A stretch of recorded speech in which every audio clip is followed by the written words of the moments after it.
I accidentally divided my family and my brother's wife's family with one innocent text message.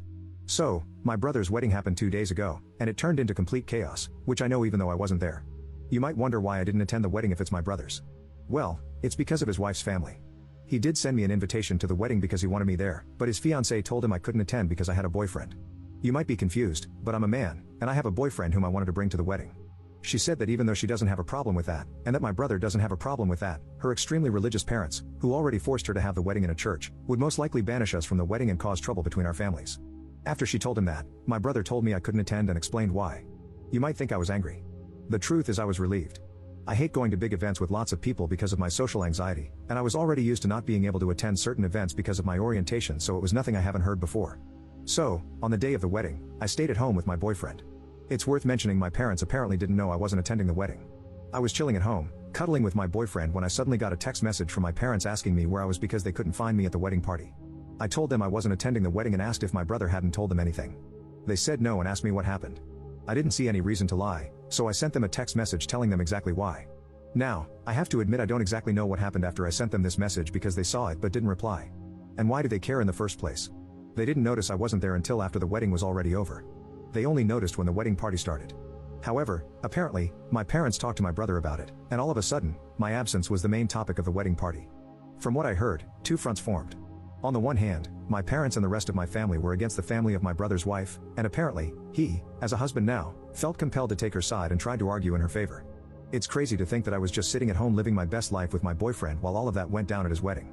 The wedding party was ruined, and my brother appeared at my door angrily screaming at me, asking why I felt the need to ruin his wedding. I was confused and asked him what happened, and he told me everything. I told him it wasn't my intention. I just told our parents what happened because they didn't know and wanted to know where I was, and I thought he had told them beforehand. He screamed at me that I ruined his wedding. I told him it's not my fault he wasn't honest with them. I just respected their wish not to attend the wedding. I didn't know it would go down like this because, as I said, I couldn't attend several events before because of my preferences, and my parents never said anything about it, so I thought it would be the same thing here. But I gotta admit it's kinda sweet that my parents and the rest of my family stood up for me. They haven't done it before. That's a more than welcome change. But I still feel kinda bad because apparently, I really ruined the wedding party. Update 1. Didn't think I'd give an update, but many interesting things happened. So after my brother's visit, he and his wife went on their honeymoon. The way the wedding party went might have been even worse than I imagined. What happens now is incredible. When I said in the main post that two fronts had formed, I only meant that metaphorically, of course, but it's no longer just that. While nothing much interesting happened in the first 2 days afterward, the terror started as soon as my brother and his wife went on their honeymoon. My mom and dad visited me and told me how the wedding party escalated, and they were so close to physical violence.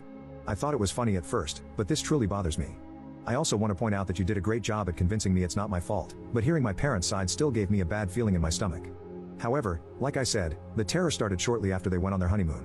And when I say terror, I mean that my sister-in-law's family found both my Facebook and Instagram accounts and started spamming me with hateful messages. I received insults and hateful messages from various different accounts, all of which had one thing in common. They all had somewhat of a Christian theme, and all of them had the same last name. So it wasn't hard to find out whose accounts they were, mainly because I don't know my sister-in-law's family at all. I only know her, and I know her parents were hateful Christians. But whatever. They not only started attacking me, but they also found the account of my boyfriend through my account because we're linked as a couple, and started to send him the same messages. The messages contained, on one side, typical hateful stuff like, "You're burning in hell for your sins." One even called me and my boyfriend, two devils in disguise. The other side were just blatant insults. You get the idea. I called my parents and told them what they were doing. Then I sent a text message to my brother with screenshots of the messages his wife's family sent me, to which he replied that I shouldn't disturb him with that during his honeymoon as I already destroyed his wedding party. I couldn't believe it. He was just like them.